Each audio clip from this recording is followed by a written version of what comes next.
Hi friends, welcome to Chennai IAS Academy. வெற்றி பாதை test பேட்ச்ல நம்ம ஜிஎஸ் பார்க்க போறோம். ஓகேங்களா? அப்போ வெற்றி பாதை டெஸ்ட் பேட்ச் நம்ம நேத்து லான்ச் பண்ணிருந்தோம். ஃபர்ஸ்ட் ஃபுல் மார்க் டெஸ்ட் எழுதிருப்பீங்க. தமிழ் டிஸ்கஷன் வீடியோ பார்த்திருப்பீங்க. இன்னைக்கு மார்னிங் வந்து மேக்ஸ் டிஸ்கஷன் வீடியோ பார்த்திருப்பீங்க. இப்போ ஆஃப்டர்நூன் தான் இன்னைக்கு ஈவினிங் வந்து நம்ம ஜிஎஸ் டிஸ்கஷன் வீடியோ. ஓகேங்களா? இப்போ தமிழ்னா அது ஒரே ஜேர்னல். ஓகேங்களா? ஃபுல்லா தமிழே தான் பார்த்திருப்பீங்க. மேக்ஸ் பொறுத்த வரைக்கும் 25 क्वेश्चन மேக்ஸ் பார்த்திருப்பீங்க. ஆனா இங்க ஜிஎஸ் அப்படின்னா எல்லாமே மீதி இருக்கக்கூடிய 9 யூனிட்ஸையும் மாறி மாறி क्वेश्चंस வந்துகிட்டே இருக்க போகுது. ஓகேங்களா? அப்போ எல்லா क्वेश्चंसல இருக்கக்கூடிய ஃபேக்சுவல் பாயிண்ட் எல்லா क्वेश्चंसையும் படிச்சது நமக்கு ரிமெம்பர் ஆகுதா அந்த விஷயத்தை நீங்க ஞாபகப்படுத்தி பாருங்க. டெஸ்ட் எழுதிட்டு எல்லாருமே உங்களுடைய மார்க்கை வந்து கீழே கமெண்ட் பண்ண சொல்லியிருந்தேன். யாருமே பண்ணல. அடுத்த டெஸ்ட்ல இருந்து எல்லாருமே உங்களுடைய மார்க்ஸ் வந்து கமெண்ட் பண்ணிருங்க. ஓகேங்களா? ஃபர்ஸ்ட் क्वेश्चन வராமா? ஃபர்ஸ்ட் क्वेश्चन பாருங்க. which is the artificial number போட்டுருக்க பாருங்க. இந்த நம்பர் எல்லாமே क्वेश्चंसல என்ன நம்பர் இருந்ததோ அதே நம்பர் தான் இருக்கும். அதனால உங்களுக்கு டிஸ்கஸ் பண்றவங்களுக்கு क्वेश्चन பார்க்கிறதுக்கு கொஞ்சம் ஈஸியா இருக்கும். நீங்க பிடிஎஃப் எடுத்து ஏதாவது ரெஃபர் பண்ணும்போது அந்த क्वेश्चन பேப்பர்ல என்ன நம்பர் இருந்ததோ அதே நம்பர் தான் இருக்கும், சேஞ்ச் ஆயிருக்காது. சரிங்களா? மேக்ஸ் அப்படி தான் கொடுத்துருப்போம். which is the artificial intelligence city of India? இந்தியாவின் செயற்கை நுண்ணறிவு நகரம் அப்படின்னு கேட்கிறாங்க. இந்த ஆர்டிஃபிஷியல் இன்டெலிஜென்ஸ் ரீசன்ட் ட்ரெண்ட்ல அதிகமாக growth ஆயிட்டு இருக்கக்கூடிய ஒரு விஷயம் தான் இந்த ஏஐ டெக்னாலஜி. ஓகேங்களா? ஆனா இது வந்து ஸ்டார்ட் ஆனது ஒரு 5 இயர்ஸ் முன்னாடியே ஐஓடின்னு சொல்லுவாங்க, இன்டர்நெட் ஆஃப் திங்ஸ் அப்படின்னு சொல்லுவாங்க. அந்த கான்செப்ட் இதை எவால்வ் ஆகி இப்போ ஏஐ அப்படிங்கிற டெக்னாலஜியே இருக்குது. இது நிறைய டைமென்ஷன் இருக்கு. ஏஐ இருக்கு, விஆர் இருக்கு, விர்ச்சுவல் ரியாலிட்டி. ஓகேங்களா? நிறைய இதுலயே சப் கேட்டகரிஸா நிறைய இன்டர்நெட் ஆஃப் திங்ஸ்ல சப் கேட்டகரி நிறைய இருக்குது.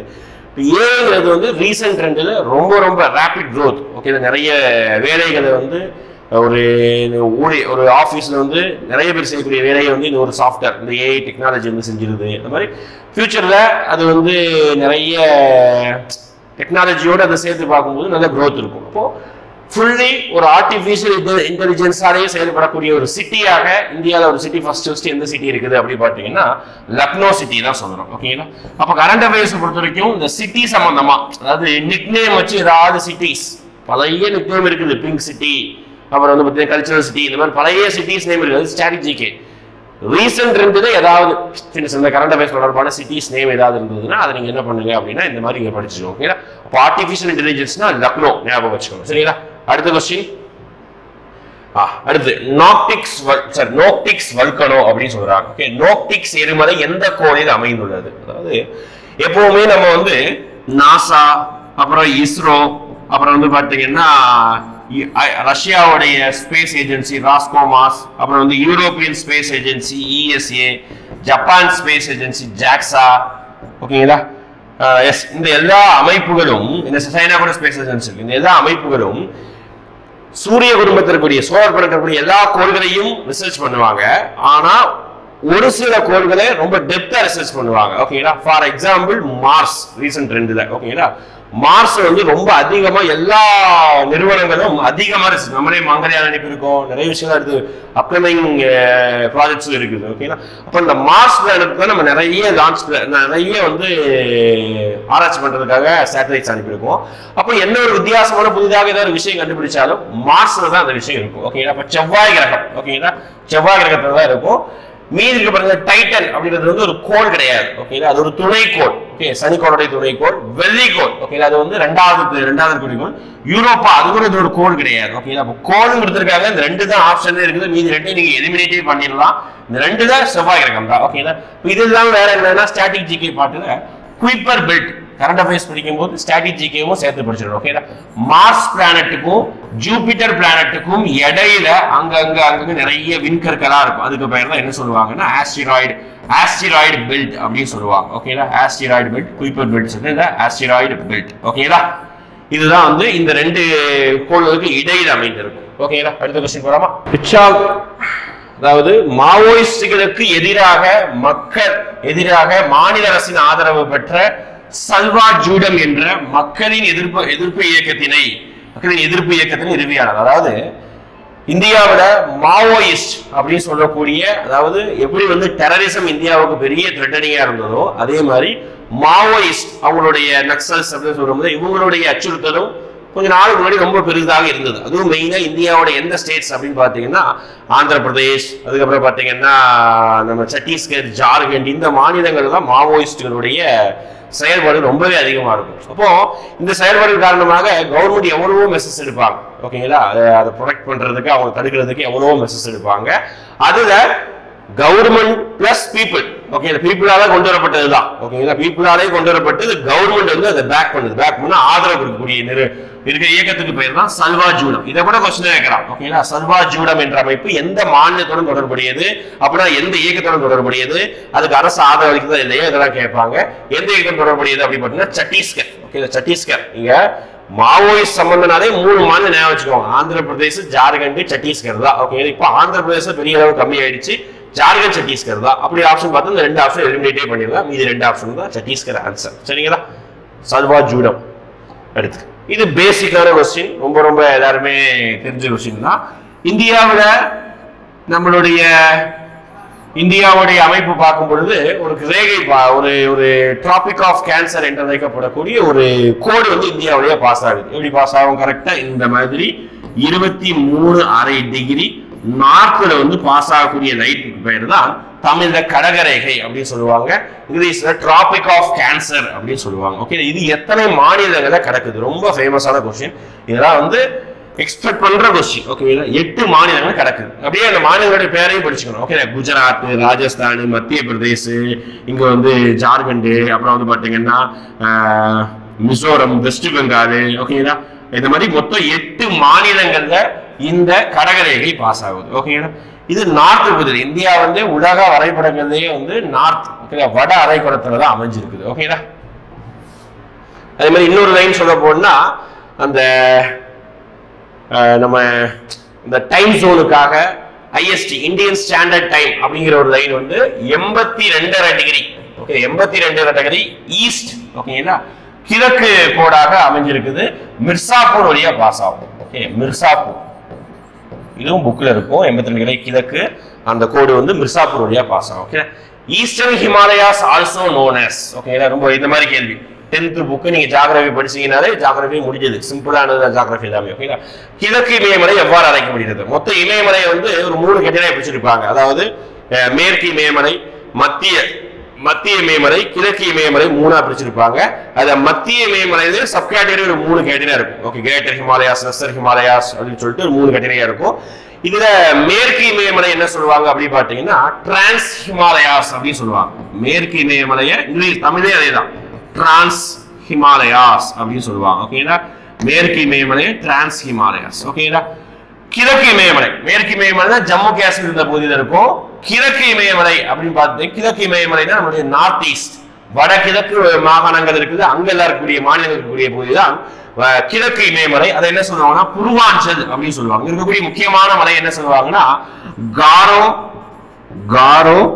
காசி ஜெயந்தியா அப்படின்னு சொல்லுவாங்க ஓகேங்களா காரோ காசி ஜெயந்தியா இந்த மலைகள் தான் கிழக்கு இமயமலைகள் இருக்கக்கூடிய பூர்வாஞ்சல் மலை அப்படின்னு சொல்றாங்க ஓகேங்களா அப்ப மீதி ஆப்ஷன் எல்லாமே ஒவ்வொரு விஷயம் தான் சயத்ரி அப்படின்னு சொல்லக்கூடியது என்ன அப்படின்னு பாத்தீங்கன்னா நம்மளுடைய மேற்கு தொடர்ச்சி மலை இருக்கு பாருங்க மேற்கு தொடர்ச்சி மலையோடைய வடபகுதியை தான் சயத்ரி அப்படின்னு சொல்லுவாங்க மேற்கு தொடர்ச்சி மலையோட ஒரு பகுதியை தான் சயத்ரி அப்படின்னு சொல்லுவாங்க நமக்கு கிழக்கு இமயமலை தான் கேட்டிருக்காங்க பூர்வாஞ்சல் சொல்லுவாங்க வடகிழக்கு பகுதியில இருக்கும் காரோ காசி ஜெயந்தியா பகுதிகள் இதுதான் அந்த மலைத்தொடர் வரிசையா இருக்கும் இதுலதான் தென்மேற்கு பருவக்காற்று மோதி அதிகமான மழைப்பொழிவை மேகாலயா பகுதிகளில் சிறப்புஞ்சி அதுக்கப்புறம் மவுண்ட் சிண்ட்ரோம் இந்த பகுதியில் மிக அதிகமான மழைப்பொழிவை கொடுக்குது அது காரணம் இந்த மலைகளுடைய அமைப்புகள் தான் சரிங்களா அடுத்த கொஸ்டின் திருப்பி ஜியோகிராஃபி கொஸ்டின் கிழக்கு கடற்கரை சமவெளி மேற்கு கடற்கரை சமவெளியை விட அகலமானது okay eastern coastal plain was wider than அகலமா இருக்குது அப்படின்னு சொல்றாங்க வெஸ்டர்ன் கோஸ்டல் பிளைனை விட ஓகே ஃபர்ஸ்ட் ஸ்டேட்மென்ட் கரெக்ட் நான் எப்படி சொல்லிடுறேன் தீபகற்ப ஆறுகள் கிழக்கு கடற்கரை சமவெளியில் டெல்டாவை உருவாக்குகின்றன எஸ் இந்த ஸ்டேட்மெண்ட் கரெக்ட் தான் ஓகே மொத்தமா ஆறுகளை பொறுத்த வரைக்கும் நம்ம 2 டாபிக்கா படிக்கலாம் நம்ம ஸ்கூல் புக்கில் பிடிச்சிருக்க வரைக்கும் 2 டைப்பான ஆறுகள் என்ன சொல்றாங்க ஒன்னு இமயமலை ஆறுகள் அப்படின்னு சொல்லுவாங்க ஹிமாலயன் ரிவர்ஸ் இன்னொன்னு தீபகற்ப ஆறுகள் ஓகே பெனிசுலா ரிவர்ஸ் அப்படின்னு சொல்லிட்டு 2 வகையா சொல்றாங்க இந்த இமயமலை ஆறுகள் எல்லாமே பெரினியல் ரிவர்ஸ் வற்றாத ஜீவ நதி வருஷம் ஃபுல்லா அந்த ஆறு ஓடிக்கிட்டே இருக்கும் ஓகேங்களா ஏன்னா பனி உருகி உருவாகுதுங்க கங்கா யமுனா ஓகே இந்த ரிவர் தான் பிரம்மபுத்திரா எல்லாமே அது தீபகற்ப ஆறுகள் எல்லாமே மழை பெய்தால் மட்டும்தான் பெய்யக்கூடியது மலை குன்றுகள்ல இருந்து வரக்கூடியதுனால மழை ரெயின்ஃபால் இருந்தால் மட்டும்தான் அந்த ஆறுகள் தான் ஓடும் அதுதான் கோதாவரி மகாநதி கிருஷ்ணா காவிரி இது எல்லாமே ஓகேங்களா அப்ப இந்த 2 ஆறுகள்ல தீபகற்ப ஆறுகள்ல மெஜர் எல்லா ஆறுகளுமே கிழக்கு நோக்கி தான் அதாவது கிழக்குல தான் வந்து கரையை சேர்க்கிறது வங்காள விரிகுடால ஒரு சில ஆறுகள் மட்டும்தான் மேற்கு நோக்கி பாயுது. ஓகேங்களா? அப்போ கிழக்கு நோக்கி பாயும் பொழுது நிறைய ஆறுகள் டெல்டா பகுதியை உருவாக்குது. ஓகேங்களா? ரெண்டாவது ஸ்டேட்மெண்ட் கரெக்ட் தான். முதல் ஸ்டேட்மெண்ட் எப்படி சார் கரெக்ட் சொல்றீங்க அப்படின்னு பாத்தீங்கன்னா, நம்மளுடைய கோஸ்டல் பிளைன்ஸ் இருக்கு பாருங்க. ஓகேவா? அதாவது இந்த சைடு மேற்கு தொடர்ச்சி மலை, ஓகேங்களா, இந்த சைடு கிழக்கு தொடர்ச்சி மலை. அப்ப இந்த கிழக்கு தொடர்ச்சி மலையில தான் ரொம்ப வருஷமாவே ஆறுகள்லாம் ஓடிட்டு இருக்கிறதுனால இங்க வந்து எல்லா மலைகளும் அரிக்கப்பட்டிருக்கும். எல்லா மலைகளும் அரிக்கப்பட்டிருக்கும். எல்லா இடத்துக்கும் பெரிய பெரிய கேப்பா தான் இருக்கும். ஓகேங்களா? அதனாலையும் இந்த பகுதியில் ஆறுகள்லாம் ஓடி இங்க நிறைய செடிமெண்ட்ஸ் உருவாக்கி இங்க நிறைய டெல்டா பகுதியை உருவாக்குறதுனாலயே இந்த பகுதி, அதே மாதிரி ஈஸ்டர்ன் காட்ஸ் கிழக்கு தொடர்ச்சி மலை கொஞ்சம் தள்ளி இருக்கிறதுனாலையும் இந்த பகுதியுடைய கோஸ்டல் பிளைன்ஸ் கடற்கரை சமவெளி வந்து இதை விட பெருசா இருக்கும். இதுதான் பெரியது. அதுதான் முதல் ஸ்டேட்மெண்ட் கரெக்ட். ஓகே, மேப்ல அந்த location of the eastern Ghats western Ghats பார்த்தாலே உங்களுக்கு தெரிஞ்சிடும். ஓகே, இப்ப ரெண்டு ஸ்டேட்மெண்ட்டும் சரிதான். சரிங்களா? அடுத்து இந்திய பெருங்கடல் கடற்படை கருத்தாக்கத்தின் 8வது தலைவர்கள் கூட்டம் எங்கு நடைபெற்றது அப்படின்னு சொல்றாங்க. இந்த மாதிரி கொஸ்டின்ஸ் கேட்கும் பொழுது எல்லாருமே நார்மலா சும்மா கரண்ட் அஃபேர்ஸ் படிக்காதவங்க, சும்மா எக்ஸாம் எழுதுறவங்க என்ன செய்வாங்கன்னா கொஸ்டின் பார்ப்பாங்க, இந்திய பெருங்கடல் அப்படின்னு இருக்குது. அப்ப ஆப்ஷன்ல இந்தியா இருக்குதா, இந்தியான்னு போட்டு வந்துருவாங்க. இதுதான் அவங்க பண்ற பெரிய தப்பு, ஒழுங்கா படிக்காதவங்க பண்றது. ஓகேங்களா? அப்ப நீ யோசிக்கணும். ஓகேங்களா? வரைபடத்துல இந்திய பெருங்கடல் எங்க இருக்குது, இந்தியன் ஓஷன் இங்க இருக்கும். அப்ப இந்தியன் ஓஷன் இந்தியாவுக்கு மட்டும்தான் எல்லையை பகிர்றதா? கிடையாது. இலங்கை எல்லை பகிர்றது. அப்புறம் பார்த்தீங்கன்னா இங்க வரக்கூடிய நாடுகளான தாய்லாந்து, கம்போடியா, மலேசியா, சிங்கப்பூர், ஓகேங்களா, இந்தோனேசியா, இந்த எல்லா பகுதிக்கும் இந்தியன் ஓஷன் தான் கடல் எல்லை. ஓகேங்களா? இந்த சைடு மாலத்தீவு எல்லாத்துக்குமே இதுதான். ஓகே, அப்ப இந்தியன் ஓஷன் வந்து பெரிய கடல். ஓஷன் சொல்லிட்டாங்கல்ல. ஓகே, பே ஆஃப் பெங்கால் மாதிரி தான் கிடையாது, பெரிய கடல். அப்ப இந்தியன் ஓஷன் சம்பந்தமா இருக்கக்கூடியதுல ஒரு சில ஆப்ஷன் எலிமினேட் பண்ணிடலாம். அந்த இந்தியா, இந்த ரெண்டு ஆப்ஷன் எலிமினேட் பண்ணிட்டா இந்தியா தாய்லாந்து இருக்கும். ஓகேங்களா?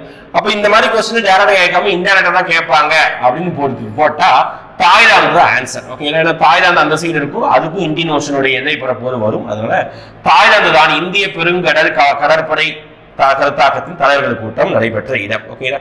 அதே மாதிரி இந்தியன் ஓஷன் IONS அப்படின்னு சொல்லிட்டு ஒரு அமைப்பு 2022 ஒரு மீட்டிங் நடைபெற்றிருக்கும். ஓகேங்களா? அடுத்து அப்பாயின்மெண்ட்ஸ் கரண்ட் அஃபேர்ஸ்ல. ஓகேங்களா? நியமனங்கள். தேசிய சட்ட மேலவை ஆணையத்தின் நிர்வாக தலைவராக நியமிக்கப்பட்டவர். ஓகேங்களா? தேசிய சட்ட மேலவை சொல்லிட்டோம்பா, சாரி, சேவைகள் ஆணையம். ஓகேங்களா?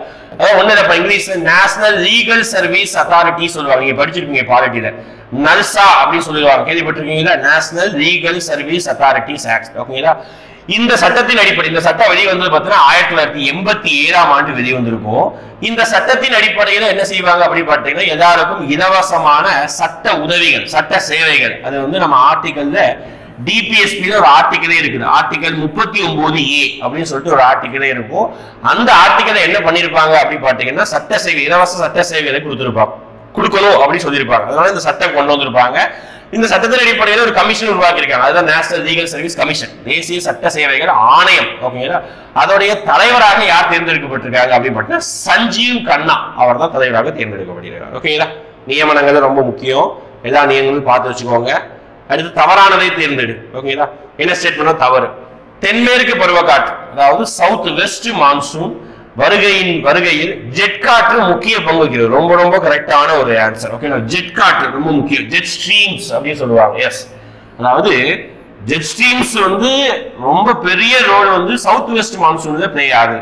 உண்மையா சொல்ல போனா நீங்க ஃபர்ஸ்ட் ஹிமாலயா மவுண்டைன்ஸ் உடைய இம்பார்ட்டன்ஸ் அப்படின்னு சொல்லிட்டு ஒரு 4 பாயிண்ட் கொடுத்துருப்பாங்க 10th புக்ல. ஓகேங்களா? என்ன இம்பார்ட்டன்ஸ் கொடுத்துருப்பாங்க அப்படின்னு பாத்தீங்கன்னா, ஹிமாலயா இருக்கிறதுல என்னென்ன நன்மைகள்.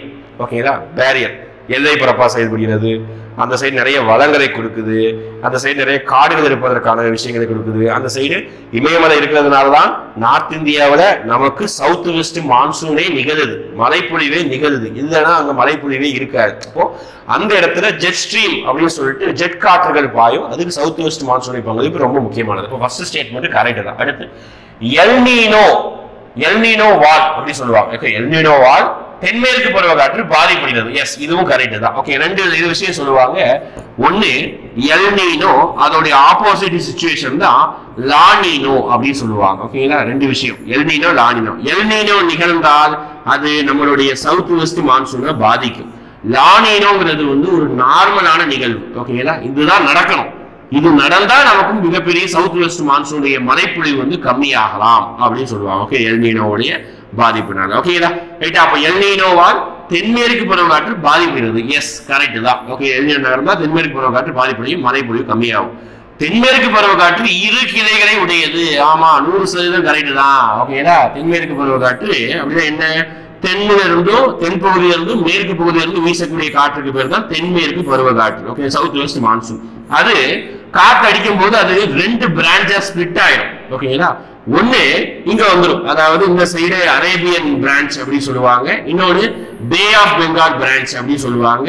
இந்த அரேபியன் பிரான்ச்ல இருந்து மொத்த ஈரப்பதத்தை எடுத்துக்கிட்டு இங்க வெஸ்டர்ன் காட்ஸ்ல மோதி மழையை கொடுக்கிறது இந்த சைடு எல்லாம். அது ஆவரேஜான ரெயின்ஃபாலை கொடுக்கும்.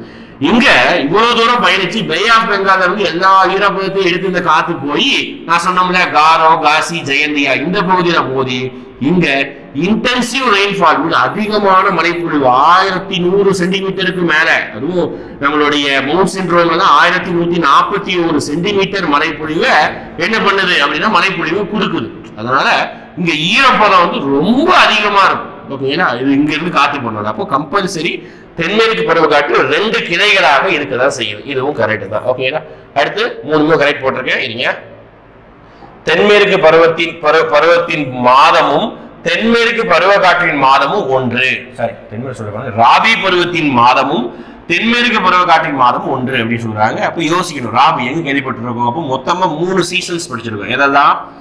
காரிஃப், ராபி, சயத் அப்படின்னு சொல்லிட்டு 3 சீசன்ஸ் படிச்சிருக்கோம். ஓகேங்களா, சயத் அப்போ தமிழர் ராபி,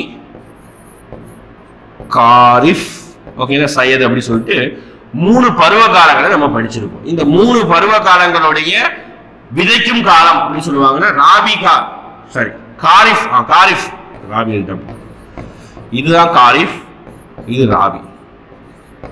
ஓகேங்களா, அப்ப இந்த காரிஃபுடைய காலம் என்ன அப்படின்னா தென்மேற்கு பருவக்காற்று எப்ப ஆரம்பிக்குதோ அதுதான் காரிஃபுடைய காலம். ஜூன் ஜூலைல தான் வந்து சோவிங் சீசன், அதாவது விதைக்கும் காலம். ராபியோடைய காலம் என்ன அப்படின்னு பாத்தீங்கன்னா எப்போ வந்து நம்ம நார்த் வெஸ்ட் மான்சூன் ஸ்டார்ட் ஆகுதோ அதுதான் ராபியோடைய காலம். ஓகேங்களா, அக்டோபர், செப்டம்பர், அக்டோபர் சொல்லுவாங்க. சயது சீசன் எப்போ வரும் பாத்தீங்கன்னா இதெல்லாம் வந்து சம்மர் சீசன் பக்கத்துல மார்ச், ஏப்ரல் அந்த டைம்ல. ஓகேங்களா, விதைக்கும் காலம். இது வந்து ஒவ்வொருத்துக்கும் மாறுபடும். இது 2 நெல், கோதுமைகள் தான், நெல் இதுல கோதுமை நெல் தான் போட்டுக்குவாங்க. இது வந்து பழங்கள், காய்கறிகளை போட்டுக்குவாங்க. எந்த மந்த்ல சோவிங் பண்றோம், எந்த மந்த்ல ஹார்வெஸ்ட் பண்றோம் பார்க்கணும். ஓகே, இது இந்தியாவுடைய மான்சூன். அப்போ காரிஃப் மந்த் வந்து தென்மேற்கு பருவக்காற்று ஆரம்பிக்கும் போதுதான் நடக்கும். ஓகேங்களா, அப்ப இந்த ஸ்டேட்மெண்ட் தான் தவறு. Answer D. ஓகே, அப்ப இதே மாதிரி நம்ம என்ன படிக்கணும் அப்படின்னு பாத்தீங்கன்னா நம்மளுடைய தமிழ்நாட்டுடைய பருவகாலங்களை படிக்கணும். தமிழ்நாட்டில் என்ன சொல்லுவோம்? சித்திரை பட்டம் அப்படின்னு சொல்லுவாங்க, கேள்விப்பட்டிருப்பீங்க. ஓகேங்களா, சித்திரை பட்டம். அடுத்து வந்து பாத்தீங்கன்னா இதுக்குதான் என்ன சொல்லுவாங்கன்னா சொர்ணவாரி அப்படின்னு சொல்லுவாங்க. ஓகேங்களா, சொர்ணவாரி அப்படின்னு சொல்லுவாங்க. அப்புறம் வந்து சம்பா பட்டம், சம்பா பட்டம்.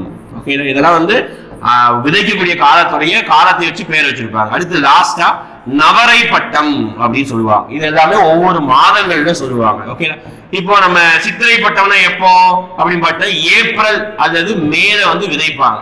ஓகேங்களா, சம்பா பட்டம்னா என்ன?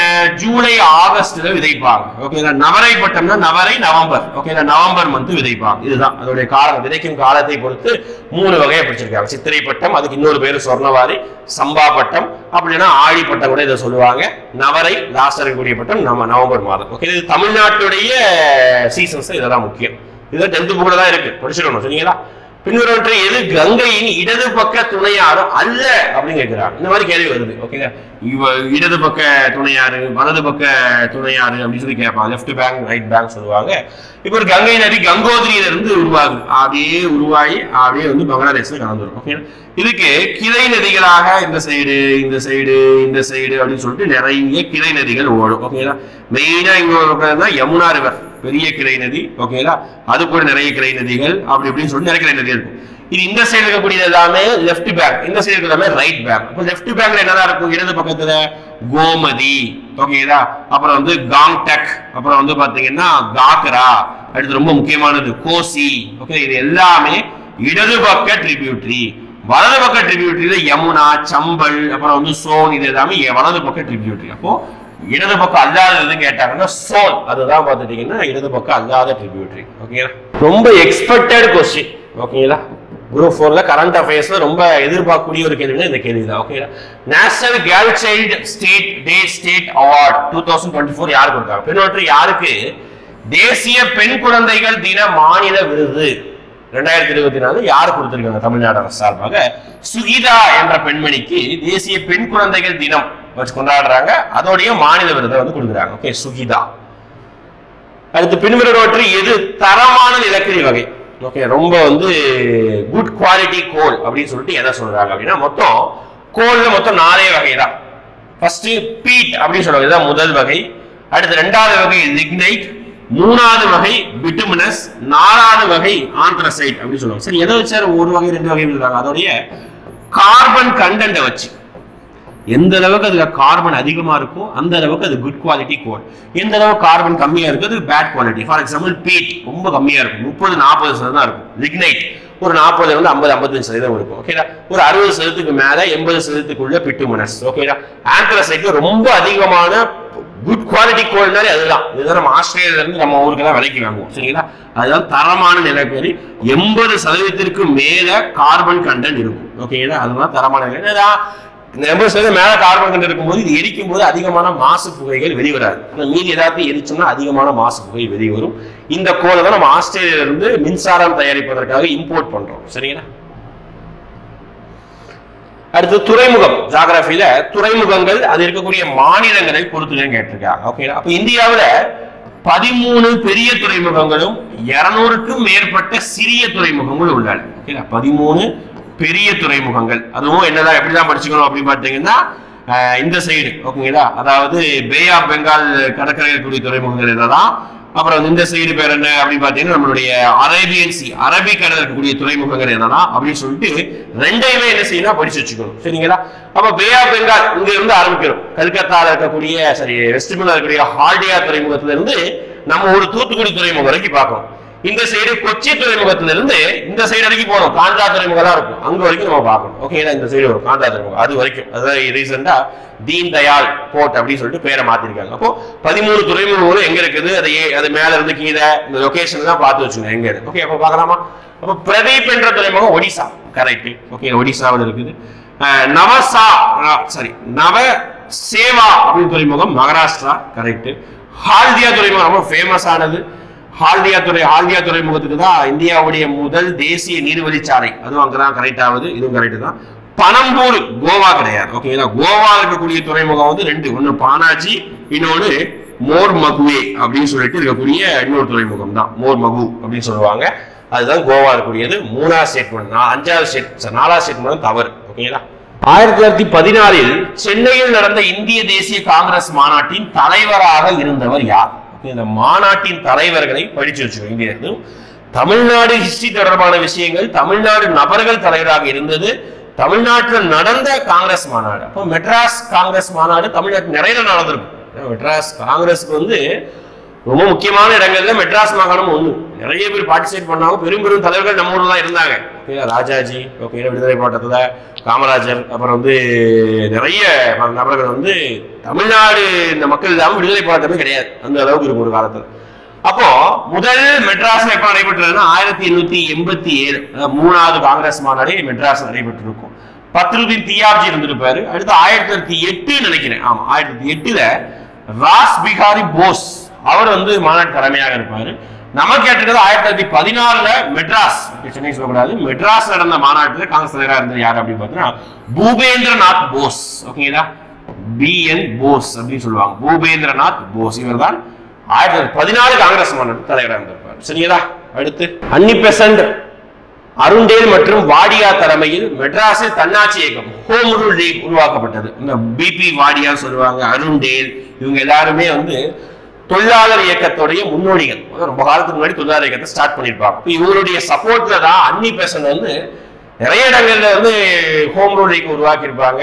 திலகர் வந்து மும்பை மாகாணத்தில் உருவாக்கி இருப்பாரு, மும்பை சிட்டிக்குள்ள, பம்பாய் சிட்டிக்குள்ள உருவாக்கி இருப்பாரு. இவங்க வந்து மீது எல்லா இடங்களும் உருவாக்கி இருப்பாங்க. மெட்ராஸ்ல யாருடைய ஆதரவோட, இவங்க 2 பேருடைய ஆதரவோட. எந்த ஆண்டு அப்படின்னா தன்னாட்சி இயக்கத்தை கண்ணை முட்டி போட்டோம் 1916 தான். விச் ஆர்கனைசேஷன், அதாவது எந்த ஆர்கனைசேஷன் அமைப்பு 2040 ஆண்டுக்குள் நிலவில் மனித குடியிருப்பை உருவாக்க திட்டமிடப்பட்டுள்ள நிறுவனம் எது அப்படின்னு கேட்கிறாங்க. ஓகேங்களா, அதாவது நிலவுக்கு மனிதர்கள் போகலாம். ஓகேங்களா. நிலவுல தண்ணி ரிசோர்ஸ் வந்து கண்டுபிடிச்சிருக்காங்க. நம்ம சந்திராயன் 2, 3 கண்டுபிடிச்சிருக்கோம். நிறைய நாடுகளும் வந்து கண்டுபிடிச்சிருக்காங்க நிலவுல வாட்டர் ரிசோர்ஸ் இருப்பதற்கான ஆதாரங்கள். ஆனா 2040க்குள்ள அங்க ஒரு ஹியூமன் செட்டில்மெண்ட், ஓகேங்களா, அங்க வந்து மனித குடியிருப்புகளை உருவாக்கணுமா, வாழ்வதற்கான சாத்தியங்களை உருவாக்கி, ஓகேங்களா, பண்ணிடுவாங்க. ஓகே, ஃபியூச்சர்ல எல்லா இடத்துலயும் மார்ஸ்லயும் சரி மூன்லையும் சரி செட்டில்மெண்ட்டை உருவாக்கிடுவாங்க. ஓகே, அப்படி எந்த நாடு நீங்க பார்த்து சொல்லிருந்தா நாசா தான். ஓகேங்களா, நாசா தான் நிலவுலையும் மார்ஸ்லையும் தீவிரமா இறங்கிட்டு இருக்கிறது. அடுத்த சொன்ன நேஷனல் வாட்டர்வே பின்வரும் எந்த உள்நாட்டு நீர்வழி போக்குவரத்து பிரம்மபுத்திரா நதிக்கரையில் இருக்கு. ஓகேங்களா, கிட்டத்தட்ட நமக்கு புக்கில் ஒரு 7-8 நேஷனல் வாட்டர்வேஸ் கொடுத்துருப்பாங்க, தேசிய நீர்வழிச்சாலை. நம்ம அட்லீஸ்ட் ஒரு 3 நீர்வழி சாலையாவது படிச்சிடணும். ஏன்னா அவனுக்கு ஆப்ஷன் எலிமினேஷனுக்காகவும் பொறுத்துகளை கேட்டா எலிமினேட் பண்றதுக்காகவும் பயன்பட்டு 3 இதை படிச்சுக்கிட்டாலே மேக்சிமம் போதுமானது. ஓகேங்களா, முதல் நேஷனல் வாட்டர்வே வந்து கங்கை நதியில இருக்கும். ஓகேங்களா, ஹால்டியார எண்டா அலகாபாத் டு ஹால்டியா நினைக்கிறேன். இதுதான் ரொம்ப நீளமான நேஷனல் வாட்டர்வே 1, ரொம்ப நீளமான நேஷனல் வாட்டர்வே இதுதான். ஓகேங்களா, கிட்டத்தட்ட 1640 கிலோமீட்டர், 1600க்கும் மேல, ஓகேங்களா, கிலோமீட்டர் நீளம் கொண்டது முதல் தேசிய நீர்வழிச்சாலை. இரண்டாவது தேசிய நீர்வழிச்சாலை தான் பிரம்மபுத்திரா நதிக்கரையில் இருக்கும், ஆப்ஷன் பி. ஓகேங்களா, இது வந்து துப்ரி டு சாதியா அப்படின்னு சொல்லுவாங்க. துப்ரி டு சாதியா இந்த 2 இது இருக்கும். 891 கிலோமீட்டர் நீளமுடையது. நேஷனல் வாட்டர்வே 3 என்ன அப்படிப்பட்ட கேரளாவில், ஓகேங்களா, கொல்லம் டு கோட்டூர்புரம் அப்படின்னு சொல்லுவாங்க. அங்க இதுதான் ஆக்சுவலா பார்த்தீங்கன்னா 24 மணி நேரம் செயல்பாடில் உள்ள 24 hours செயல்பாடு இருக்கக்கூடிய ஒரு நேஷனல் வாட்டர்வேனா அது நேஷனல் வாட்டர்வே 3 தான் கேரளாவில். ஓகேங்களா, ரைட்டா, முடிஞ்சதா? 3 நேஷனல் வாட்டர்வே பார்த்து வச்சுக்கோங்க. இதுக்கு ஆன்சர் வந்து பி. அடுத்து ஒரு அசஸ்டன் ரீசன். நீங்க எந்த கொஸ்டினை கேர்ஃபுல்லா அடிக்கிறீங்களோ அந்த அசஸ்டன் ரீசனை கொஞ்சம் கேர்ஃபுல்லா ரீட் பண்ணி அடிங்க, சரிங்களா? அதுதான் நிறைய பேர் தப்பு பண்ணுவீங்க, அதுதான் நிறைய மார்க் போகும். அம்பேத்கர் பத்தி கூற்று ஜாதி ஒழிப்பு பற்றி அம்பேத்கர் எழுதியுள்ளார். ஆமா, கண்ணு மட்டும் போட்டலாம். ஆமா சார், கண்டிப்பா அப்படின்னு சொல்லுவாங்க. ஏன்னா நிறைய புக் எழுதியிருக்காரு. Annihilation of caste, depressed class association, அப்புறம் வந்து மூக் நாயக் பத்திரிகை, நிறைய விஷயங்கள் ஜாதி ஒழிப்புக்காக பேசியிருக்காரு. அப்போ ஃபர்ஸ்ட் ஸ்டேட்மெண்ட் கரெக்ட் தான், ஜாதி ஒழிப்புக்காக அம்பேத்கர் எழுதியுள்ளார். இந்து சமய நூல்களில் இருந்த ஜாதி முறையை விமர்சனம் செய்தார். ஆமா, கண்டிப்பா. ஓகேங்களா, வேத காலத்தில் இருக்கக்கூடிய 4 வர்ணாசிரம விஷயங்களை கடுமையாக எதிர்த்தாருப்பா. ஓகேங்களா, அப்போ 2வது ஸ்டேட்மெண்ட் கரெக்ட். இதுக்கு இது சரியான விளக்கமா? ஆமா, நம்ம ஊர்ல வந்து இந்து சமயத்துல ஜாதி இருக்கிறதா இவர் கடுமையா எதிர்த்தார். ஓகேங்களா, அப்போ இதுக்கு 2மே சரி, இதுக்கு இது சரியான விளக்கமாகும் அப்படின்னு சொன்னாங்கன்னா ஆன்சர் ஏ. சரிங்களா, கொஞ்சம் கேர்ஃபுல்லா இந்த மாதிரி ஸ்டேட்மெண்ட் தான் கொஸ்டினா படிச்சுக்கணும். டேஸ் இயக்கமானது காங்கிரசின் கழகம் அப்படின்னு சொல்றாங்க. என்ன சார், காங்கிரஸ்னாலே ஒரு அமைதியான ஒரு இயக்கம் தானே? ஆமா, அமைதியான இயக்கம் தான். 1885ல ஏஓ ஹியூம் என்பவரால் உருவாக்கப்பட்ட ஒரு காங்கிரஸ் அமைப்பு தொடக்கத்துல மிதவாதிகள் என்று அழைக்கப்படக்கூடிய நபர்களால இயக்கப்பட்டது. ஓகே, அப்படியே சாஃப்டா ஹேண்டில் பண்ணுவாங்க. எந்த பிரச்சனையா இருந்தாலும் அப்படியே மெதுவா அவங்க வந்து என்ன பண்ணுவாங்க அப்படி பாத்தீங்கன்னா சாதுவா எல்லாருக்கிட்டையும் பிரிட்டிஷ்காரங்கிட்ட ஏதாவது ஒரு வேலை வேணா கெஞ்சிருது, பெட்டிஷன் எழுதுறது, இந்த மாதிரி தான் பண்ணிட்டு இருந்தாங்க. பெர்சுவேஷன் மெத்தட் அப்படின்னு சொல்லுவாங்க, கெஞ்சிருது. ஓகேங்களா, ஆனா அதுக்கப்புறம் பின்னாடி வந்தவர்கள் எல்லாருமே கொஞ்சம் வந்து ரிபலியனை ஸ்டார்ட் பண்ண ஆரம்பிச்சாங்க. ஆனா காங்கிரஸ் இயக்கம் முழுவதுமே மிகப்பெரிய தீவிரமான போராட்டத்துக்கு எப்ப இறங்கினாங்க அப்படின்னு பாத்துக்கிட்டீங்கன்னா குவிட் இந்தியா மூவ்மெண்ட் அப்படி சொல்லுவாங்க, வெளியேறு இயக்கம். அந்த ஒரு போராட்டத்துலதான் காங்கிரஸ் சரி காந்தியுமே ஒரு கட்டத்துல எப்பவுமே வந்து அடாவடியா தீவிரமா பேச மாட்டாரு, இப்ப தீவிரமா பேசுறாரு. ஒரு ஸ்லோகன் சொல்லிருப்பாரு குவிட் இந்தியா மூவ்மெண்ட், ரொம்ப ஃபேமஸ் ஆனது, டூ ஆர் டை, ஒண்ணு இறங்கி சண்டை ஓடு, போராட்டம் பண்ணு, இதையா செத்து போ அப்படின்னு சொல்றாரு, செய்ய அதன் செத்து மடி அப்படின்னு சொல்றாரு, டூ ஆர் டை அப்படின்னு சொல்றாரு. இந்த வெளியேறு இயக்கம் தான் ஆகஸ்ட் 8, 1942ஆம் ஆண்டு என்ன பண்ணிருக்காங்க அப்படின்னு பாத்துட்டீங்கன்னா லான்ச் பண்ணிருப்பாங்க. இதுதான் காங்கிரஸ் உடைய கழகம் அப்படின்னு சொல்லுவாங்க. ஏன்னா வேகமா பண்ணாங்கல்ல, மீதி எல்லாம் பெரிய கிடையாது. நேரு அறிக்கை அப்படின்னு பாத்தீங்கன்னா 1928ஆம் ஆண்டு வந்திருக்கும். நம்ம சைமன் கமிஷனுக்கு எதிராக கொண்டு வரப்பட்டது.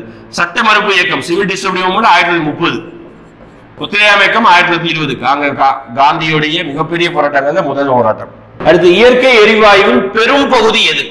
ஓகேங்களா, அதாவது நேச்சுரல் கேஸ் அப்படின்னு சொல்லுவாங்க. ஓகே, இயற்கை எரிவாயு. ஓகே, அதோடைய பெருமை நிறைய கேஸஸ் பத்தி படிக்கணும். எல்பிஜி கேஸ், அதுல என்னதான் காம்போசிஷன் இருக்குது, ஃபுல் ஃபார்ம் என்ன, சிஎன்ஜி கம்ப்ரைஸ்டு நேச்சுரல் கேஸ் என்ன, ஓகே, கம்ப்ரைஸ்டு நேச்சுரல் கேஸ் என்ன, இந்த நேச்சுரல் கேஸ்ல இது மெஜாரிட்டி, சிஎன்ஜிலே அதான் மெஜாரிட்டி. என்ன அப்படி பார்த்தீங்கன்னா மீத்தேன் வாயு தான் நேச்சுரல் கேஸ்ல மெஜாரிட்டியானது, மீத்தேன் வாயு CH4. இந்தியாவின் முதல் இரும்பு மற்றும் எஃகு தொழிற்சாலை போர்ட்டோ நோவா எப்பொழுது தொடங்கப்பட்டது? உங்களுக்கு இரும்பு மற்றும் எஃகு தொழிற்சாலைனாலே ஃபர்ஸ்ட் உங்களுக்கு என்ன ஞாபகம் வந்துடும்? 1907ஆம் ஆண்டு உருவாக்கப்பட்ட சாக்சி என்ற நகரில் உருவாக்கப்பட்ட டிஸ்கோ கம்பெனி தான் எல்லாருக்கும் ஞாபகம் வரும், ஏன்னா அதான் நல்லா ஹைலைட் பண்ணி படிச்சிருப்பீங்க. அது வந்து இந்தியரால் தொடங்கப்பட்ட முதல் நிறுவனம். இந்தியாவிலே தொடங்கப்பட்ட, பிரிட்டிஷால் தொடங்கப்பட்ட முதல் நிறுவனம்னா 1830 கொண்டு வந்திருப்பாங்க. போட்டோனோன்னா தமிழ்நாட்டுல நம்ம ஊர்ல பரங்கிப்பேட்டைன்னு சொல்லுவோம்ல, அதுதான் டீசெண்டா இங்கிலீஷ்காரன் என்ன சொல்லி கூப்பிட்டான், போட்டோ நோவா அப்படின்னு சொல்லி கூப்பிட்டுருக்காங்க. ஓகேங்களா, அது பரங்கிப்பேட்டை தான், வேற எதுவும் கிடையாது. அங்கதான் சிறிதளவு சின்ன ஒரு ஃபேக்டரியாக 1830 அயர்ன் அண்ட் ஸ்டீல், இரும்பு மற்றும் எஃகு உற்பத்தி செய்யக்கூடிய ஆலையை வந்து உருவாக்கிட்டாங்க. இப்போ யோசிச்சு பாருங்க, அந்த காலத்திலேயே பிரிட்டிஷ்காரங்களே உருவாக்கிட்டாங்க. 1936 சுதந்திர தொழிலாளர் கட்சியை தொடங்கியவர் யார்? ஓகேங்களா, இந்த கட்சி பேரை பார்த்தோட கண்ணை முடிட்டு போட்டோம்னா அம்பேத்கர் தான். சரிங்களா, ஏன்னா அம்பேத்கருடைய அமைப்புகள் தான் அவருடைய படிப்புகள் படிச்சுக்கணும். என்ன படிப்பு படிச்சாலும் எந்த வருஷம் முடிச்சாரு பார்க்கணும், தமிழ் புக்ல இருக்கும், தமிழுக்கும் இம்பார்ட்டன்ஸ். அதே மாதிரி நிறைய அமைப்புகளை உருவாக்கி இருப்பார். 1924 1936 இந்த ரெண்டு அமைப்பு. ஒன்னு டிப்ரஸ் கிளாஸ் அசோசியேஷன், ஓகேங்களா, அப்படின்னு சொல்லிட்டு 1924 36 சுதந்திர இண்டிபெண்டன்ட் லேபர் பார்ட்டி அப்படின்னு சொல்லிட்டு 36 அம்பேத்கர் உருவாக்கி இருப்பாரு.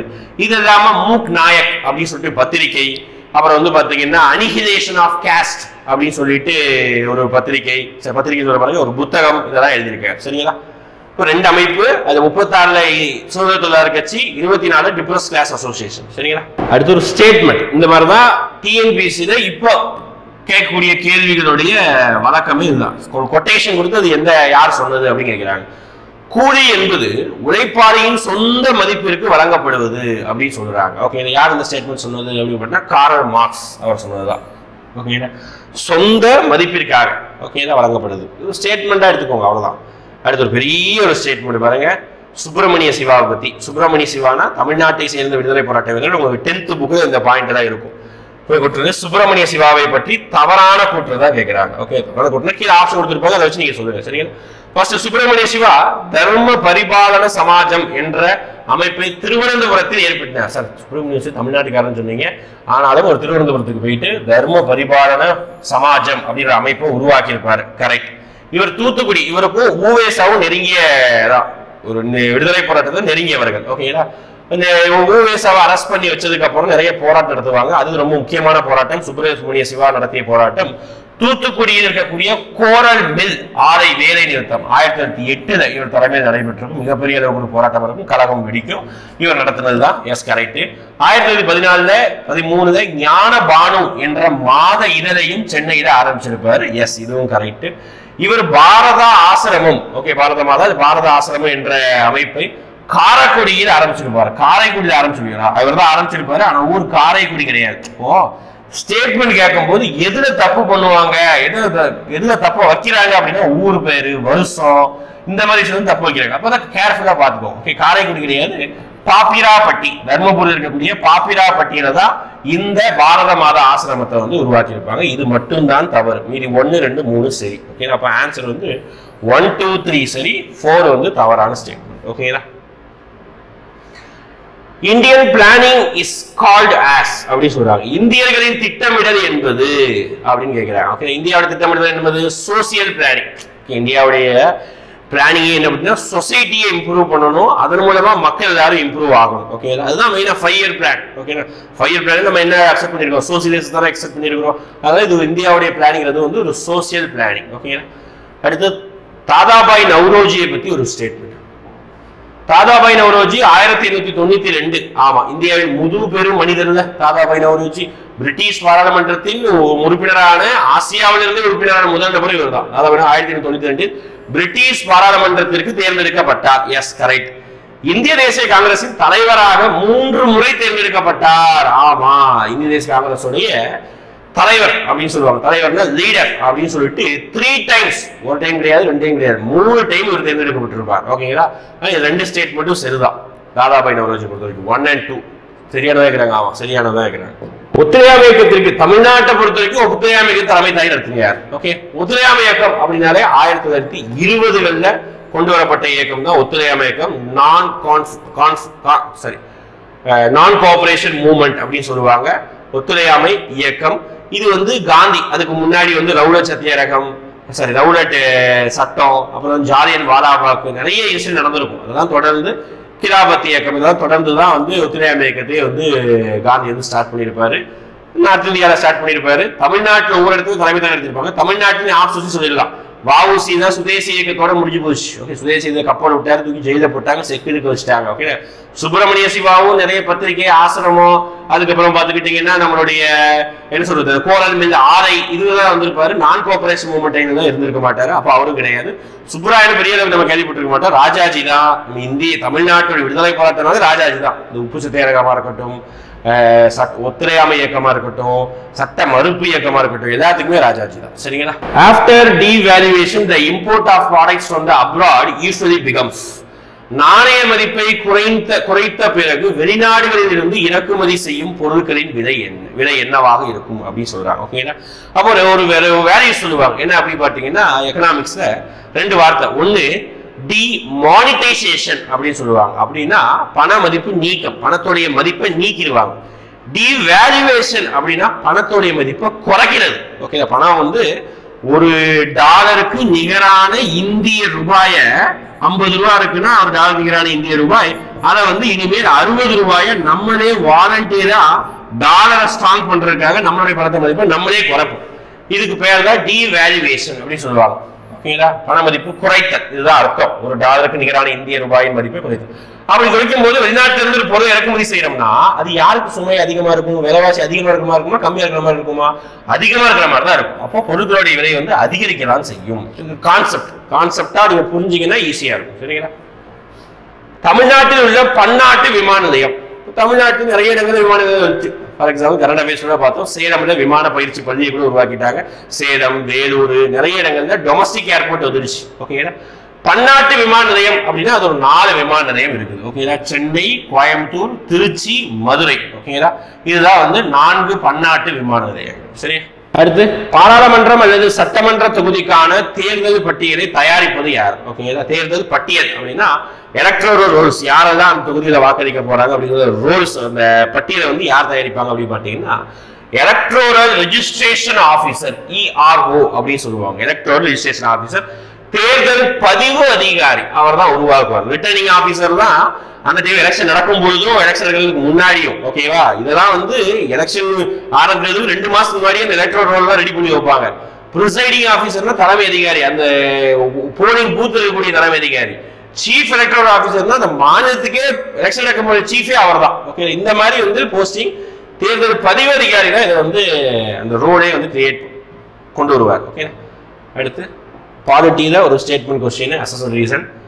இந்திய அரசியலமைப்பு சட்டம் முழுமையான கூட்டாட்சி அரசியலமைப்பு அல்ல அப்படின்னு சொல்றாங்க. ஆமா, இந்தியா வந்து கூட்டாட்சி நாடுதான், ஆனா பியூர் பெடரலா கிடையாது.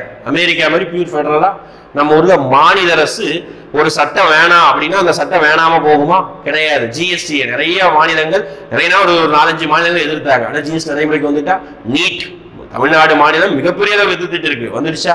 நிறைய மசோதாக்கள் நிறைய மாநிலங்கள் எதிர்க்கிறாங்க, இது மாநில அரசை வஞ்சிக்குன்னு சொல்லிட்டு. ஆனா வராம இருக்கா? வரதான் செய்யுது. ஓகேங்களா? இதெல்லாம் பாலிட்டி படிச்சுன்னா அரசியலை புரிஞ்சுக்கிட்டே ஈஸியா இருக்கும். அப்ப இந்தியா வந்து ஒரு முழுவதுமான கூட்டாட்சி கிடையாது.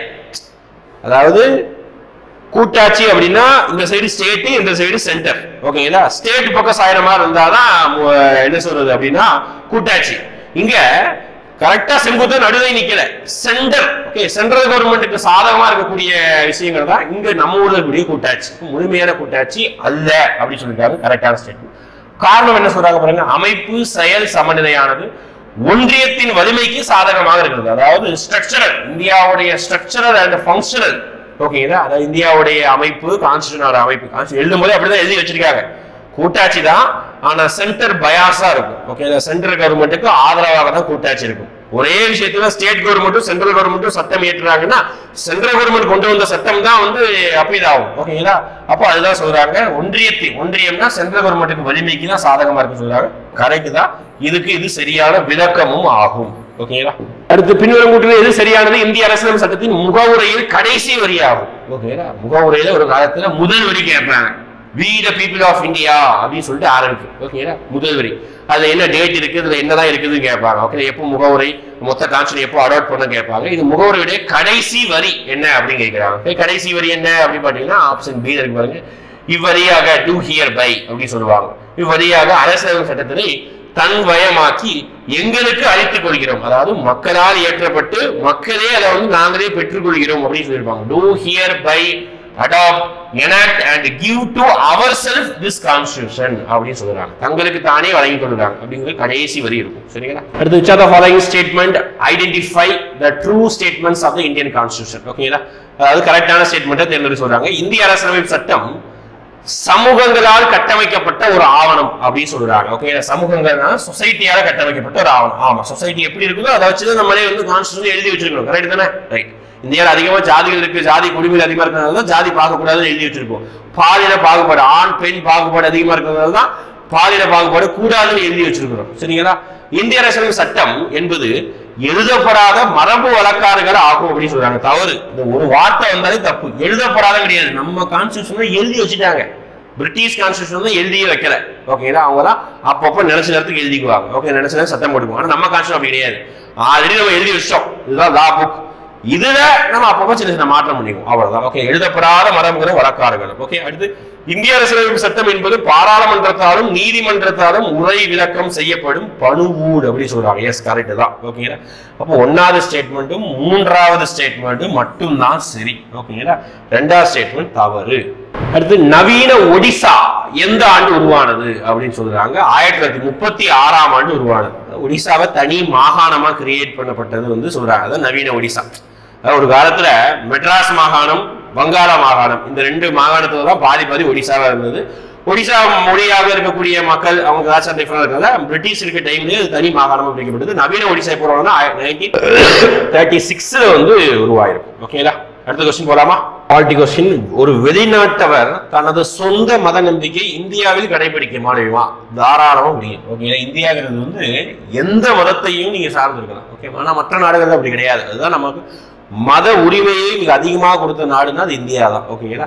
அதாவது நம்மளுடைய கான்ஸ்டிடியூஷன்ல ஃபண்டமெண்டல் ரைட்ஸ், அடிப்படை உரிமைகள், அதுக்கும் தனி ஒரு பகுதியே வச்சு கொடுத்துருக்காங்க. ஆர்டிகல் 25 இருந்து ஆர்டிகல் 28 வரைக்குமே அந்த பகுதி கொடுத்துருக்காங்க. ஓகேங்களா? என்னதான் வெளிநாட்டுக்காரங்களா இருந்தாலும் அதுதான் நம்ம ஃபண்டமெண்டல் ரைட்ஸ் 2 வகையா பிரிப்பாங்க. ஒரு சில ரைட்ஸ் வந்து சிட்டிசன்ஸ்க்கு மட்டும்தான், ஒரு சில உரிமைகள் சிட்டிசனுக்கும் இருக்கும், ஃபாரின் பீப்புளுக்கும் இருக்கும். அந்த மாதிரி ஒரு உரிமை தான் மத நம்பிக்கை. மத சுதந்திரம் இந்தியாவில் அரசியலமைப்பின் மூலம் உறுதி செய்யப்பட்டுள்ளது. அவை இந்தியர்களுக்கு மட்டுமல்ல வெளிநாட்டவருக்கும் பொருந்தும். அதுதான் நான் சொன்னது. ஓகேங்களா? எஸ், 25 இருந்து 28 வரைக்கும் அதான் உனக்கு தேவையான மதத்தை நீ பின்பற்றலாம், மதத்துடைய கொள்கைகளை பரப்பலாம், எல்லாமே சொல்லலாம். விளக்கம் ஆகும். பி.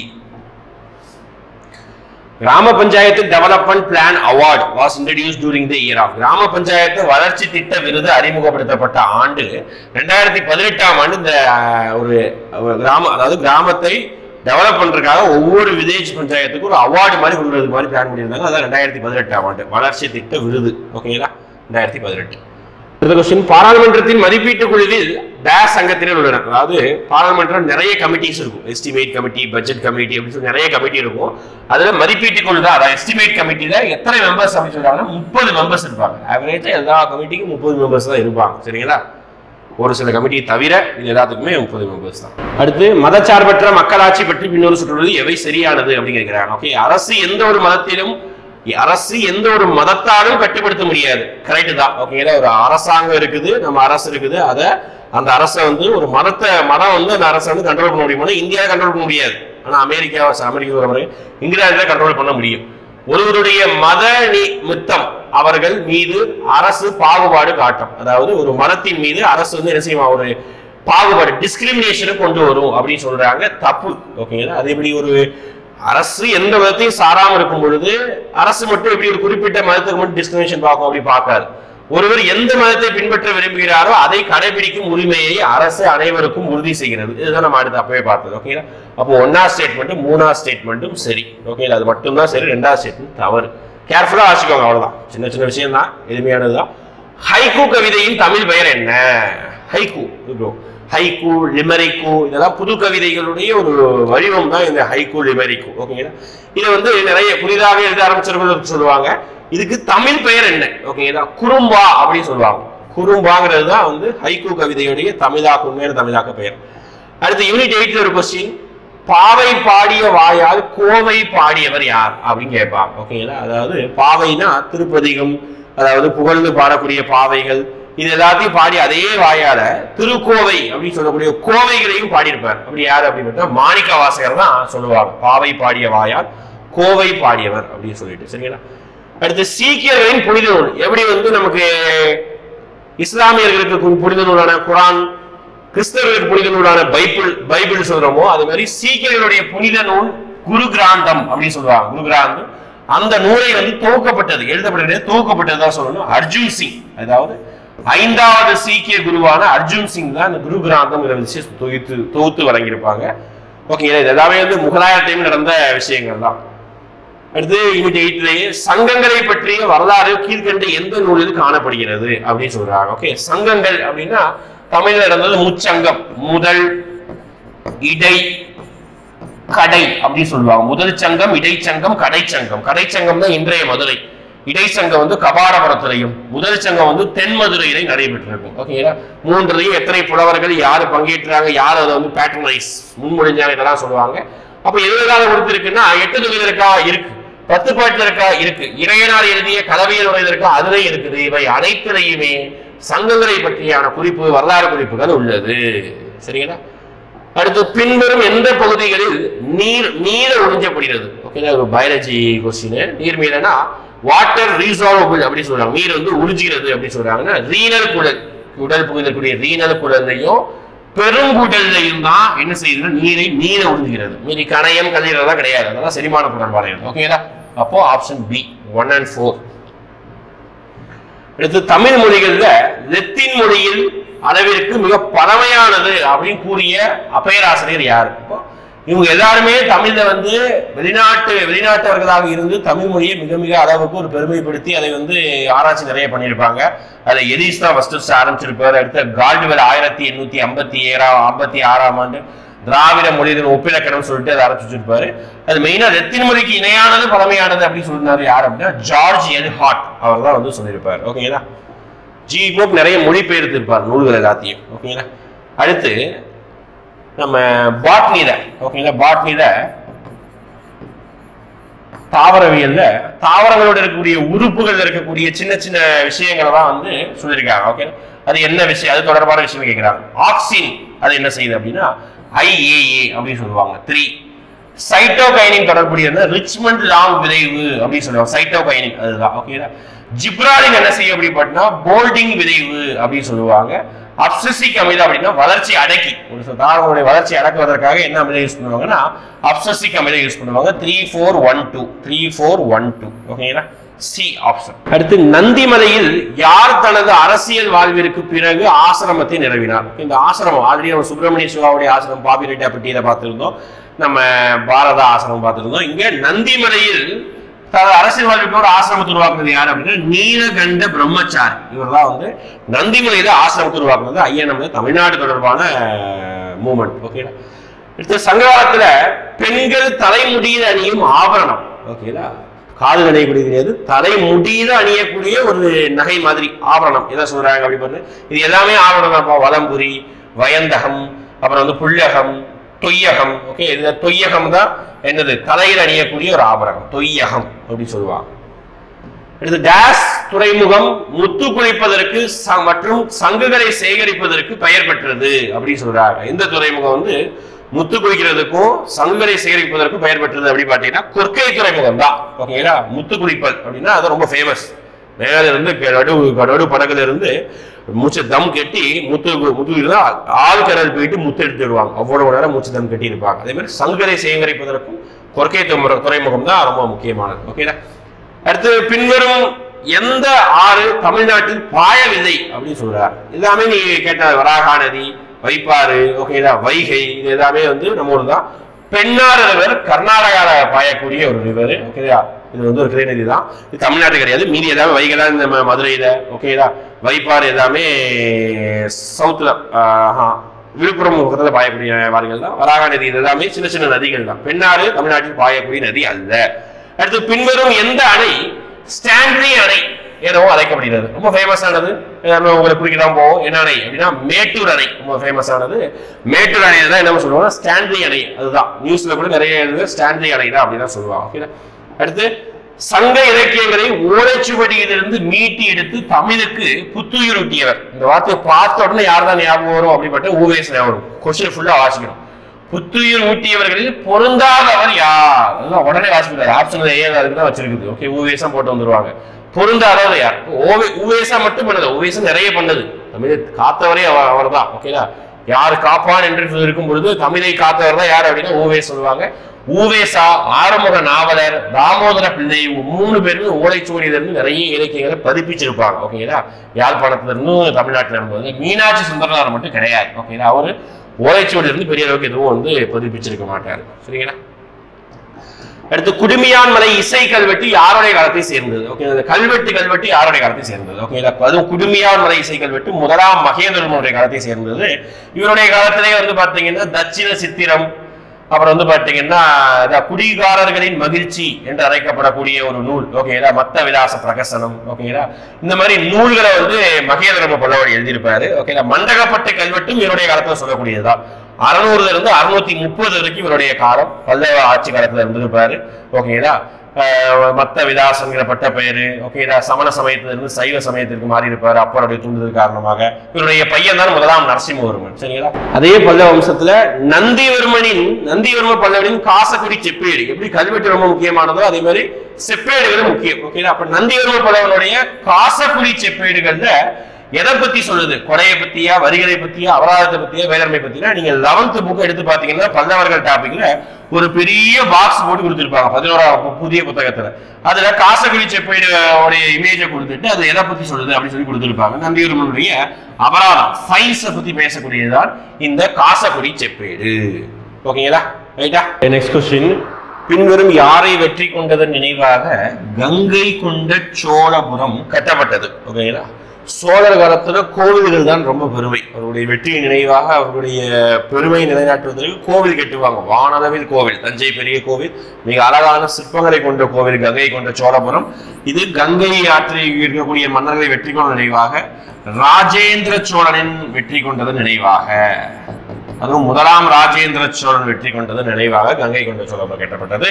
யாரை வெற்றி கொண்டான் அப்படின்னு பார்த்தீங்கன்னா வங்காள அரசன் முதலாம் மகிபாலன். ஓகேவா, வங்காள அரசன். இலங்கையை வெற்றி கொண்ட இந்த கங்கை கொண்ட சோழபுரம் பராக்கி போறாங்க. வங்க தேசத்தில் இருக்கக்கூடிய மன்னரான முதலாம் மகிபாலன் அந்த மன்னனை வெற்றி கொண்ட நினைவாக தான் ராஜேந்திரன் 1 இந்த கோயிலை கட்டியிருப்பார். ராஜராஜ சோழனுடைய பையன். எடுத்து முகமது பின் துக்ளக் வம்சத்துல நல்ல ஒரு மூளையுள்ள ஒரு மன்னர், ஆனா செயல்ல அந்த அளவுக்கு இருக்காரு. ஓகேங்களா, அதாவது 20-30 வருஷத்துக்கு அப்புறம் செய்ய வேண்டிய விஷயங்கள் இவர் இப்பவே செஞ்சிருப்பாரு. அதனால நிறைய விஷயங்கள் ஃபெயிலியர் ஆயிருக்கும். ஓகே, தனது இறுதி காலத்தில் அடுத்தடுத்த கிளர்ச்சிகளை சந்தித்தார். ஆமா, உண்மைதான். ஏன்னா இவருடைய காலத்துலதான் 1336, 1347, அதுக்கு முன்னாடி மதுரையும் தனியா வந்திருக்கும் 1347. சரிங்களா, இதுல விஜயநகர பேரரசு தனியா பிரிஞ்சு வந்துடும். அதுக்கப்புறம் பார்த்துக்கிட்டீங்கன்னா பாமினி அரசு தனியா பிரிஞ்சு வந்துடும். எல்லாமே இவருடைய காலத்துல தான் நிறைய கிளர்ச்சிகள் ஏற்படும். சரிங்களா, சந்தித்தார். கரெக்ட் தான். பரிசோதனை முறையில் அடையாள நாணயங்கள், அது என்ன அடையாள நாணயம்? செம்பு அடையாள நாணயங்களை வெளியிட்டு இருப்பார். ஓகேங்களா, ஆமா, பரிசோதனை முறையில் தான் அறிமுகப்படுத்தார். ரெண்டும் கரெக்ட் தான். ஆனா இவர் நாணயங்களை அறிமுகப்படுத்துறதுனால மக்கள் கோபமுட்டுறாங்க. கரெக்ட் தான். ஆனா அதனால கிளர்ச்சிகள் எதுவுமே ஏற்படல. ஓகேங்களா, ஏன்னா நாணயம் அறிமுகப்படுத்தப்பட்ட காலங்கள் 1340 அப்புறம்.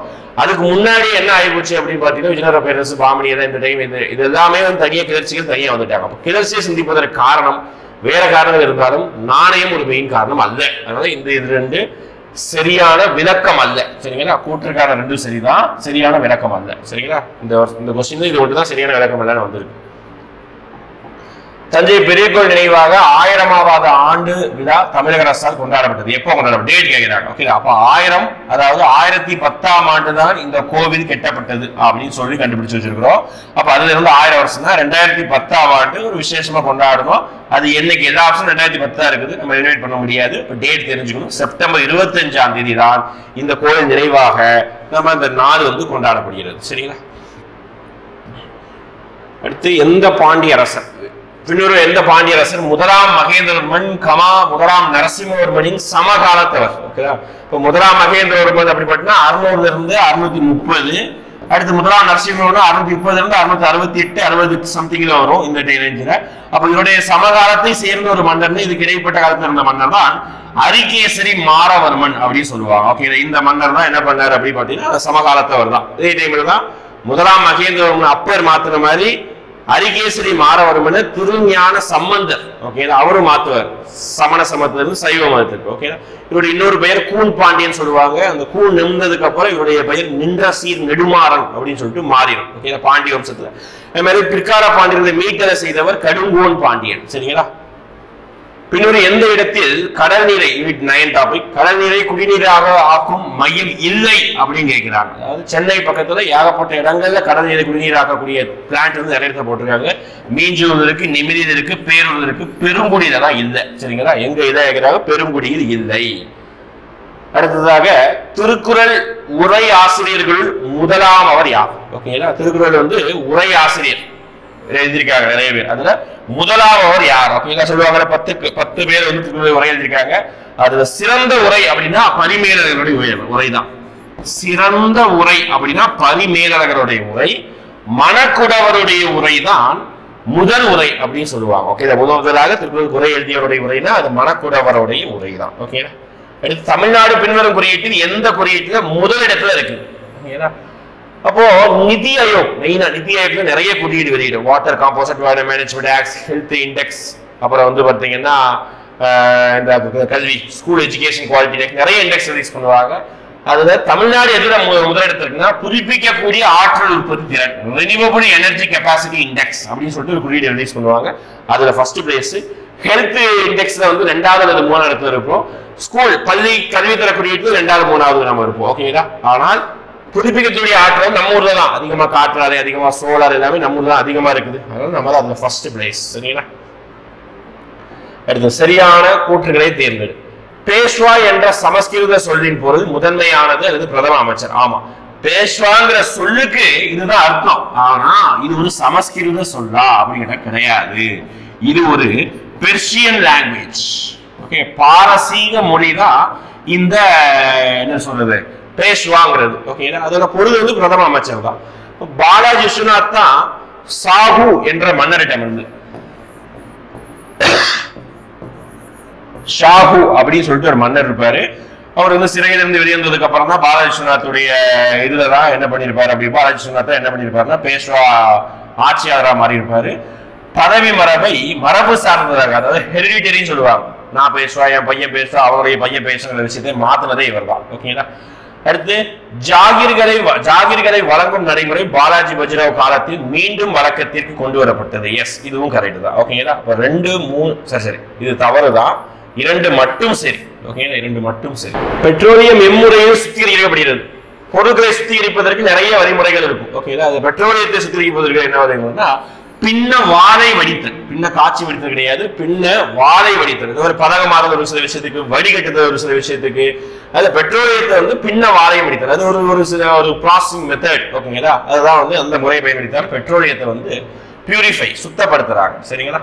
அடுத்து உடலில் கலந்துள்ள பஞ்ச பூதங்கள் யாரை பார்த்து சிரிக்கும் என்று வள்ளுவர் குறிப்பிட்டாருன்னா வஞ்ச மனத்தான் ஓகே. யார் வந்து வஞ்ச மனத்தோடு வஞ்சகத்தோட யார் இருக்கிறாங்களோ அவங்க எல்லாரையும் பார்த்து உடல் இருக்கக்கூடிய பஞ்ச பூதங்களும் அவனை பார்த்து சிரிக்கும் அப்படின்னு சொல்றாங்க வள்ளுவர். அதாவது ஒழுக்கமாக இருக்கணுங்கிற விஷயத்த வந்து இதுல இருந்து சொல்றாங்க.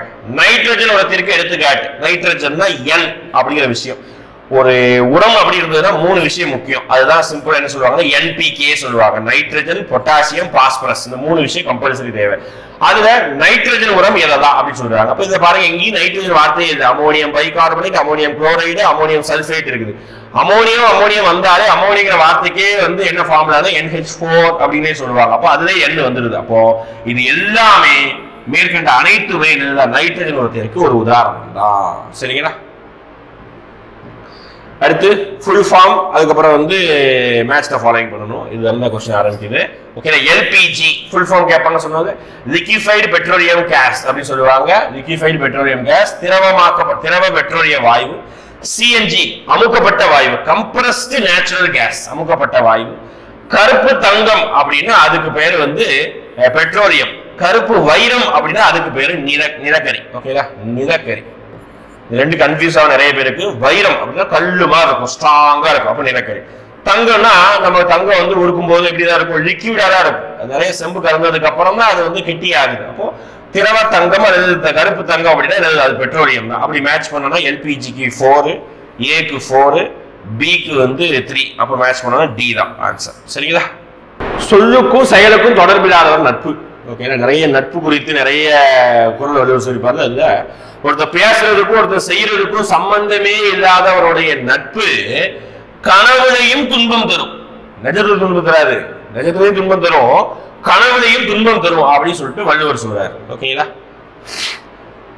அடுத்து, ஒரு பொருள் தன்னிச்சையாக தானே தனது ஓய்வு நிலையோ அல்லது ஒரே நேர்கோட்டில் அமைந்த சீரான இயக்க நிலையோ மாற்றிக்கொள்ள இயலாத ஒரு பொருள் இருக்குது. அது அதே நிலைமையில தன்னை மாற்றிக்கொள்ளாம அதே நிலைமையில இருக்குன்னா அதுக்கு பேர் தான் நிலைமம் அப்படின்னு சொல்லுவாங்க. இனர்ஷியா அப்படின்னு சொல்லுவாங்க. நிலைமம், அது நிலையே அப்படியே அசையாம அப்படியே இருக்குது. ஓகேங்களா? அப்ப இந்த விஷயத்தை தான் நம்ம என்ன சொல்றோம் அப்படின்னா, இந்த நிலைமத்தை ஒரு மாற்றுறதுக்கு தான் என்ன தேவை? ஒரு விசை தேவை. ஒரு நிலைமமா இருக்கக்கூடிய ஒரு பொருளை மாற்றுறதுக்கு ஒரு விசை தேவை. சரிங்களா? அடுத்து 2 ஃபார்முலா, அதாவது 2 ஒரு மீனிங். திசை வேகம் அப்படிங்கறது அதை நம்ம சொல்லும் போது என்ன சொல்லுவோம்னா, இடப்பெயர்ச்சி கீழே காலம் அப்படின்னு ஃபார்முலாவே போடும். ஓகேங்களா? அப்ப இடப்பெயர்ச்சியோடைய மாறுபாடு வீதம் தான் திசை வேகம் சொல்லுவாங்க. the rate of change in displacement, velocityங்கிறது டிஸ்பிளேஸ்மென்ட், இடப்பெயர்ச்சியுடைய மாறுபாடு வீதம் தான். முடுக்கம் அப்படிங்கிறது வந்து திசை வேகத்துடைய மாறுபாடு வீதம். ஓகே, முடுக்குறது என்னது?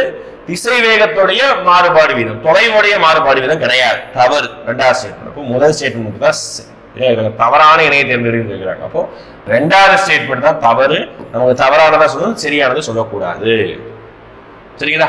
அடுத்து, how many countries, அதாவது கோவிட் நெட் என்ற அமைப்பில் அங்கம். கோவிட் நெட் அப்படின்னு சொல்லிட்டு ஒரு அமைப்பு ஆரம்பிச்சு கொண்டு வந்திருக்காங்க. ஒரு சின்ன ஒரு ஆர்கனைசேஷன். அது எத்தனை நாடுகள் இருக்குது அப்படிங்கிறாங்க. 21 நாடுகள் உள்ளன. சரிங்களா? பேசிக்கானது அப்படியே ஃபேக்சுவல் பண்ணி படிச்சு அந்த வழிதான். காற்றழுத்தமானியின் குறிப்பிட்ட கால இடைவெளியில் ஏற்பட்ட காற்றழுத்த மாற்றத்தை கணக்கிடப்படுகிறது. என்ன காற்றழுத்தமானி அப்படிங்கிறாங்க? பாரோகிராஃப் என்ற காற்றழுத்தமானி தான் குறிப்பிட்ட கால இடைவெளியில் ஏற்பட்ட அழுத்தத்தை வந்து மாற்ற கணக்கிடப்படுகிறது. ஓகே, அழுத்த மாற்றத்தை கணக்கிடப்படுகிறது. 2023 ஹாக்கி இந்திய விருதுகளில் ஆண்டின் சிறந்த பெண் வீராங்கனை. முதல்ல ஸ்போர்ட்ஸ்ல சிறந்த வீரர்கள் அப்படின்னு கேட்பாங்க. இப்ப பெண் வீராங்கனை குறிப்பிட்டு கேட்கிறாங்க. பெண் வீராங்கனை படிச்சு வச்சுக்கோங்க. பெண் வீராங்கனை தேர்வு செய்யப்பட்டது சிலிமா டெட். ஓகேங்களா? இவங்க தான் வந்து சலிமா டெட். அவங்க தான் வந்து பெண் வீராங்கனையா தேர்ந்தெடுக்கப்பட்டிருக்காங்க. ஓகேங்களா? புவி ஈர்ப்பு துணை எனப்படும் உலகின் மிகப்பெரிய புவி ஈர்ப்பு குழிவு, அதாவது black hole, gravity hole, largest gravity anomaly is located. எங்க இருக்குது அப்படின்னா இந்திய பெருங்கடல் தான் இருக்கு. இந்தியன் ஓஷன் தான் மிகப்பெரிய அந்த கிராவிட்டி ஹோல் அப்படின்னு சொல்லக்கூடிய இடம் வந்து இருக்குதாம். ஓகேங்களா? அடுத்து, இந்த சூப்பர் கம்ப்யூட்டர் கரண்ட் அஃபேர்ஸ்ல எப்போ அடிக்கடி வரும், ஒவ்வொரு வருஷமும். இப்ப கேள்விகளுக்கு கம்மி தான், அதாவது படிச்சுக்கோங்க. ஓகேங்களா? அதாவது ஸ்டார்கேட் எனப்படுகின்ற செயற்கை நுண்ணறிவு மீக்கணினி சூப்பர் கம்ப்யூட்டர் உருவாக்கி வரும் நிறுவனம் எது அப்படின்னு பாத்தீங்கன்னா மைக்ரோசாஃப்ட் நிறுவனம் தான் அதை உருவாக்கிட்டு வருது. சரிங்களா? அடுத்து, அஷ்டபிரதான். ஓகேங்களா? சிவாஜியுடைய அமைச்சரவையில் இருந்த 8 அறிஞர்கள் தான், 8 அமைச்சர்கள் தான் நம்ம என்ன சொல்றோம்னா அஷ்டபிரதான் அப்படின்னு சொல்லுவோம். அதுல வெளியுறவுத்துறை அமைச்சர் என்ன சொல்லுவோம்னா சுமந்த் அப்படின்னா துபீர். பண்டிட் ராவ் அப்படின்றதுனா சமயம் தொடர்பான அமைச்சர் அப்படின்னு சொல்லுவாங்க. சரிங்களா? நியாயாதீஷ்னா நீதிபதி, ஜுடிஷியரி சம்பந்தமான அமைச்சர். அடுத்து, indecent representation of women act எந்த வருஷம் கொண்டு வந்திருக்காங்கன்னா 1986. அதாவது பெண்களை தவறாக சித்தரிக்கும் சட்டம் 1986 கொண்டு வந்திருக்காங்க. உமன் சேஃப்டிக்காக டவுரி ப்ரொஹிபிஷன் ஆக்ட் 1961 கொண்டு வந்திருக்காங்க. அதுக்கப்புறம் பார்த்துக்கிட்டீங்கன்னா பெண்களை வந்து domestic violence, women's against domestic violence, அதாவது வீட்டில் இருக்கக்கூடிய கொடுமைகளுக்கு எதிரான சட்டம், அது வந்து 2005ஆம் ஆண்டு கொண்டு வந்திருக்காங்க. ஓகேங்களா? இந்த மாதிரி சட்டங்கள் பெண்களை பாதுகாப்பதற்காக அது indecent representation of women act வந்து 1986. ஓகேங்களா? ரைட். அப்போ ஒரு 75 கேள்விக்கான டிஸ்கஷனா நம்ம நம்பர் சீரிஸ் அடிப்படையில் வெற்றி பாதை டெஸ்ட் பேட்ச் வந்து ஃபாலோ பண்ணியிருக்கோம். அடுத்த டெஸ்ட் நம்ம சொன்ன மாதிரி அடுத்த டேட்ல வந்து நமக்கு வந்து அடுத்த டெஸ்ட் நடக்க போகுது. அது மாதிரி ஏதாவது கொஞ்சம் ரிவிஷன் பண்ணி வச்சுக்கோங்க. அதே மாதிரி டெஸ்ட் எழுதி முடிச்சு உங்களுடைய மார்க் வந்து கீழே என்ட்ரி பண்ணுங்க. சரிங்களா? தேங்க்யூ.